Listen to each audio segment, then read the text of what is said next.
News headquarters in Raleigh, your number one source for local news. WRAL News, coverage you can count on. Our weather roller coaster continues. Thank you for joining us. I'm Grace Holland. Julian Grace has the night off. Super Bowl Sunday is bringing us a warm up, but we won't be getting as warm as we expected. Meteorologist Kat Campbell is in the WRAL Severe Weather Center with a look at what we can expect. Kat, what's it going to be like at game time? Well, it still should be quite nice out. We're going to be in the upper 60s here in the Triangle, still 70s in Fayetteville. However, we had to adjust temperatures down slightly. There's going to be a range in our area, low 60s in our northern counties, upper 60s here in the Triangle, 67 Rocky Mount, and Goldsboro, Southern Pines, Fayetteville, and Clinton should all be in the 70s tomorrow afternoon. It'll be partly cloudy, and it still ends up being a great day outside, especially if you want to grill out ahead of the game. Temperatures are going to be in the 60s, though dipping into the upper 50s to lower 60s by game time. The good news is the bulk of the rain is going to hold off until well after the game starts. So let's talk about tomorrow's setup. An interesting start. We've got clouds around, and up until about 8 a.m. we could see a sprinkle tomorrow morning. So if you wake up early, it may be a gray start. However, the sun comes out. It ends up being a beautiful day. And even though that cold front passes early in the day, the cold air gets hung up in the mountains. So it doesn't really get here until tomorrow night. And then tomorrow night by 10, 11 o'clock, we could start to see showers move in. And we've got a lot more where these come from. I'll have a closer look at when we see the heaviest rain and who could see a bit of a wintry mix coming up.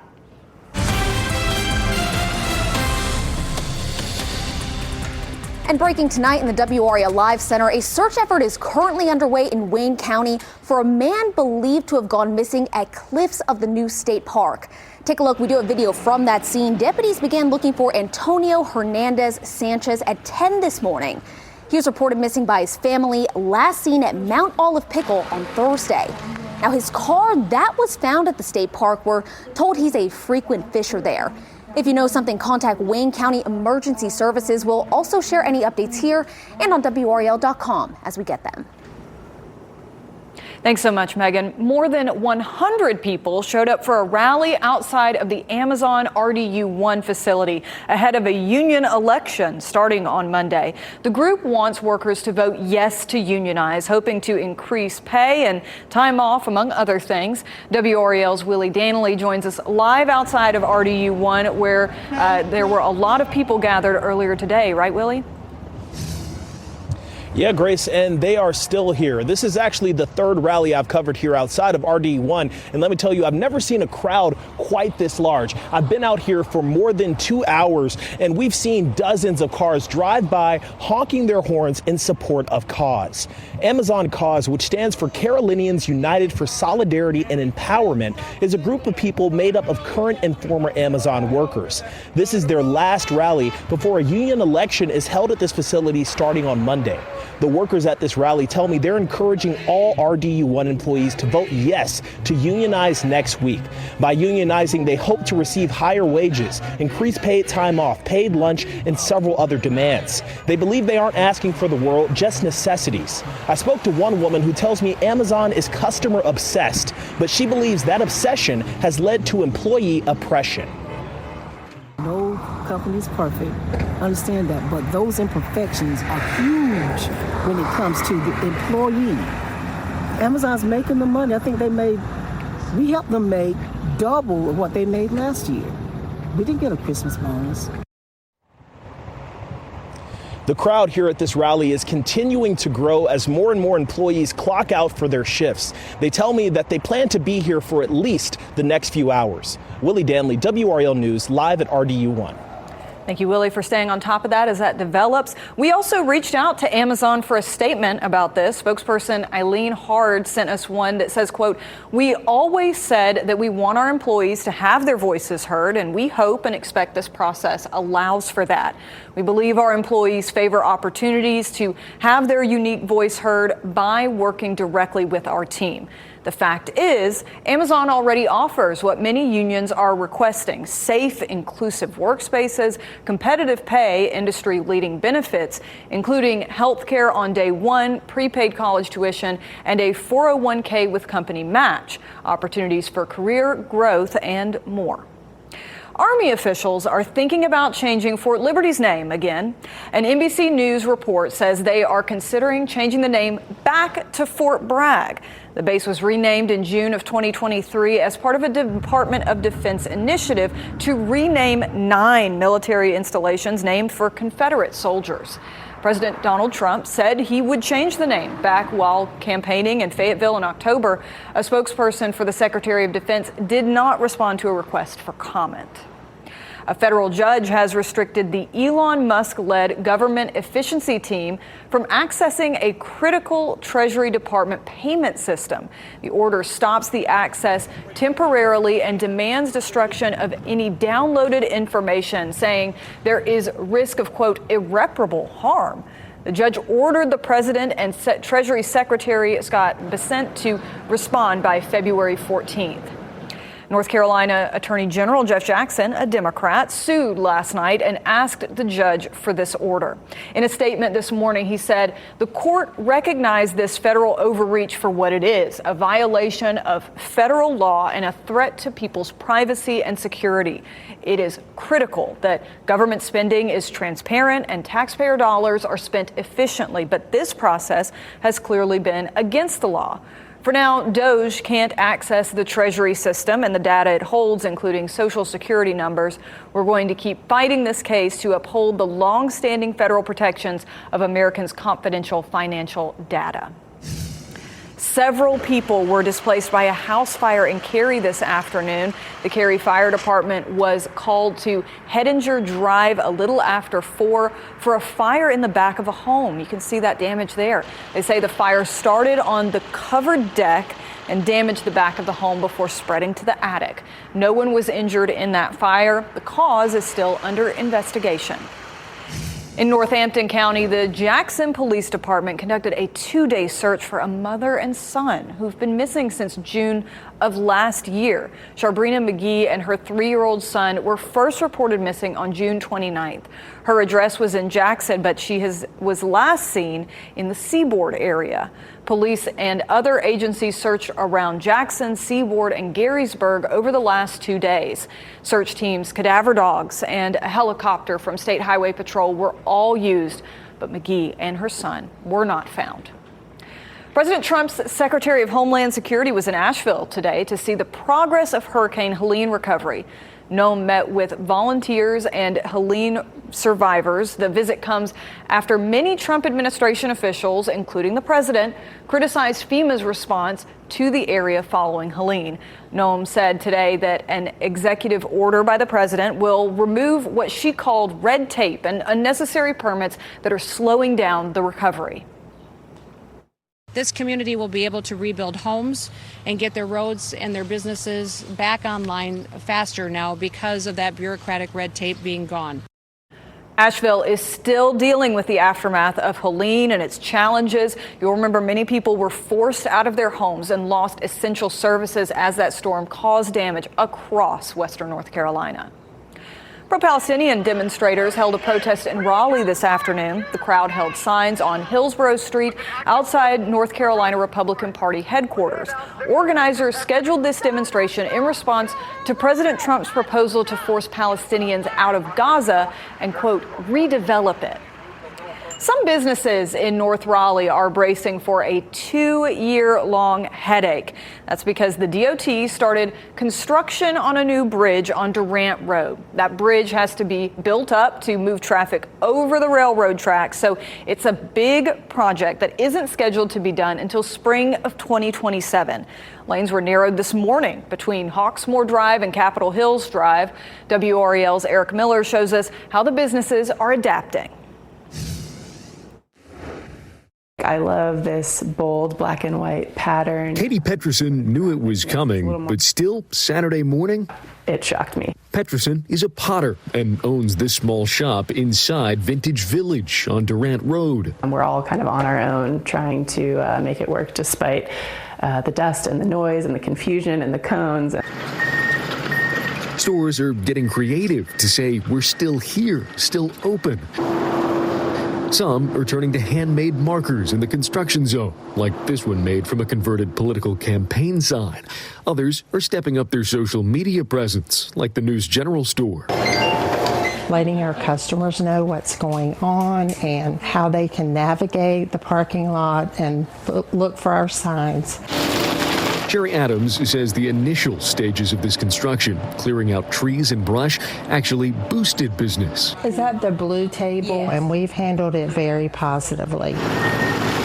Construction on the new bridge on Durant Road is set to take 2 years. We're doing the project in phases so that we do not have to interrupt traffic all the time. NCDOT's Kim Diener says this phase involves narrowing the lanes on Durant Road and shouldn't last long. Construction on the bridge itself will be more involved, but Diener says will eventually have an upside. At the end, it is going to be a beautiful project, and the S-Line is going to be a great addition for relieving the congestion around Durant Road, around Capitol Boulevard. But for these businesses staring down years of this, it'll be about beating the clock and staying open as the work outside ticks on. We're taking it day by day, but in the future, we expect it to go as well as it can. In Wake County, Eric Miller, WRAL News. Adams, who you heard from there, says the construction company is also working to get a flashing construction sign in place to say that those businesses are open. Increased security, how officials in New Orleans prepared for large crowds and high-profile athletes visiting for Super Bowl 59. Plus, an icy swim for a good cause, how much money the Garner Police Department was able to raise through today's polar plunge. Next. An extensive security plan is in use to keep players and fans safe in New Orleans for Super Bowl 59. With 73,000 fans expected at the game, law enforcement says they'll have their eyes in the skies with drones and helicopters, as well as street barricades and even boats on the river to patrol. The Super Bowl comes just weeks after New Year's Day celebrations on Bourbon Street were upset by a deadly terrorist attack. The Department of Homeland Security says that attack made them reassess their security plans for this weekend, including bringing in more federal law enforcement. The city of Fayetteville held its rescheduled Martin Luther King Jr. parade today. It was postponed from January 18th due to weather. This is the 31st year of the parade. How fun. And Garner police officers ran straight into a polar plunge for a good cause. You see the pictures right here. The department raised more than $10,000 for Special Olympics North Carolina. The money will help provide year-round sports training, competition, leadership opportunities, and health services to Special Olympics athletes in our area. Well, Kat, definitely not a day that I would have wanted to go swimming, but again, that's not really the point of a polar plunge, is it? It was a good day for a polar plunge, definitely a good day, I guess, because it really did feel like winter outside. I think, had we done it yesterday when temperatures were in the 70s, it would have been maybe as beside the point there. Well, we've got big changes coming our way. Tomorrow should be a pretty nice day, and then next week, a lot of wet weather on the way. We're talking 1 to 2 inches of rain looking likely. There is a low-end flooding threat here locally, but that threat is unfortunately higher in the North Carolina mountains, of course, still recovering from Helene. And we're watching the potential for a wintry mix Tuesday morning. This does not include the Triangle. I want to be clear there. It would mainly be our northern counties right along the North Carolina-Virginia border.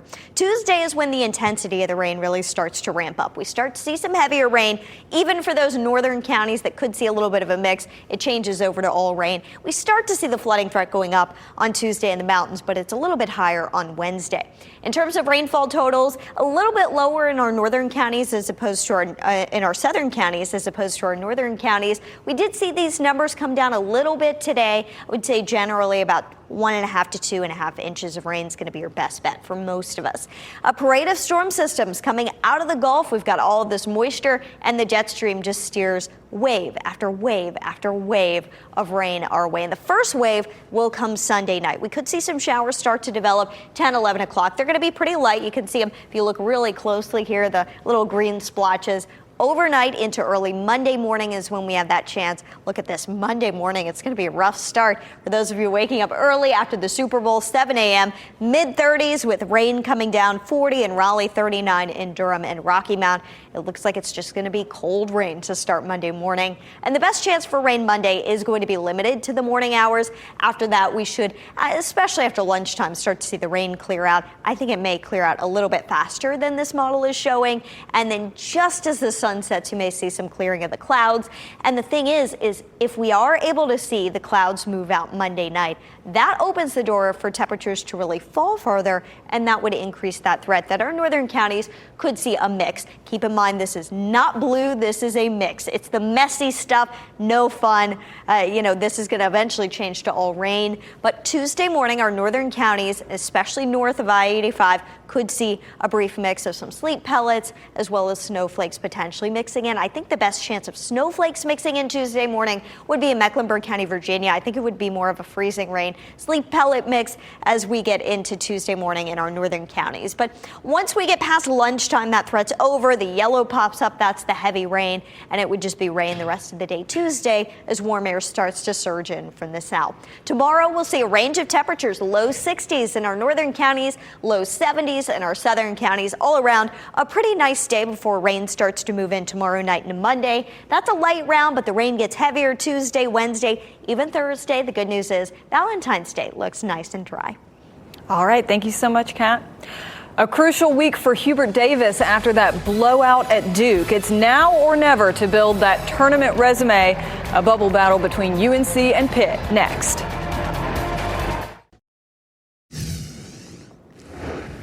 Live in the past, you'll get left there.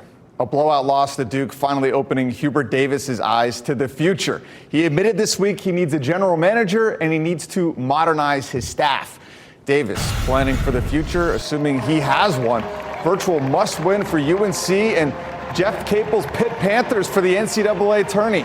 UNC came out inspired. Ben Allen Lubin having a signature game. Tar Heels led by as many as 11 in the first half, but Pitt's tightens up. Brandon Cummings for three. 35-32 UNC at the break. Second half, Pitt starting to take control. Jalen Lowe, tough finish for the lead. Hubert Davis saw this game slip at Pittsburgh last week. Here's Drake Powell with a big shot. Carolina back in front. And back and forth we go. 2 minutes left. Lowe again with the right hand this time. And Pitt is up by one. Less than a minute left. Season on the line. RJ Davis, not done yet. Ice cold step back. UNC hangs on 67-66. The Mikko Rantanen trade hasn't gone the way the Canes hoped, at least on paper. Just 1 goal, 1 assist, and 2 wins in 6 games. And now an upper body injury. Rantanen out today versus Utah. And NHL insiders are speculating the Canes could trade him again if they can't get a long-term deal done before the deadline on March 7th. Talk about a blockbuster rental. Hard to believe the Canes would do that, but they didn't sign Jake Gensel, so you'd hate to lose another star for nothing again. Canes and Utah Hockey Club. First period, Jalen Chatfield making the play at both ends. Hustle rewarded. 1-0 Canes. Nice pass there from Jordan Stahl. Power play Utah now, and this will make you feel old. Josh Doan, son of Shane Doan, showing off the world-class shot here, beats Fyodor Kochetkov to tie the game. But Carolina on their A-game offensively in this one, especially on special teams. Seth Jarvis gives the Canes the lead. 4-2 now. Kochetkov makes his save, then tempers flare in front of the net. You see Svechnikov there and the refs separating both goalies. Hey, maybe get back in the net. Ensuing faceoff, Jarvis beats Karel Vejmelka. Canes win 7-3. Good vibes entering the Four Nations break. And no one's going to remember the game in 2 weeks, but I think just put us, you have this time off. It's nice to go out on a positive note. And then what we've gone through the last few games where we've played well and nothing to show for it. I think especially with the guys you've been talking about. So I think they finally got rewarded for the work they put in here the last little while. Rod says he's going to spend some time with his kids over the break. They're at Toronto, February 22nd. NC State softball, James Madison, black and gold softball classic from UCF in Orlando. State down 1-0 in the fifth. Nice piece of opposite field hitting there by Michelle Tarpey. Scores Michaela Marbury. Next inning, Taylor Inslee at the plate, and her sister Tori is at second. And you know what? Let's score both. Taylor Inslee with the go-ahead home run here. State gets the win, 3-1. And Fox 50 is the place to be for the big game Sunday, 6:30, Eagles Chiefs. And you know what? I picked against Patrick Mahomes in the championship game, so I'm not going to do that again. I will take the Chiefs here, Grace. I think they're going to win 35-31. Who you got? Okay, I know I'm wearing red right now. I'm probably going for the Eagles. It's more red for all my Georgia Bulldogs that are on that team. But then again, Mecole Hardman on the Chiefs. So they are loaded with Georgia Bulldogs. Jalen Carter, great player, defensive line, going to be key for Philly. Yeah, it'll be a good game no matter what. All right, thanks, Pat. And thank you for joining us. NBC Nightly News is next, and we're back at 11.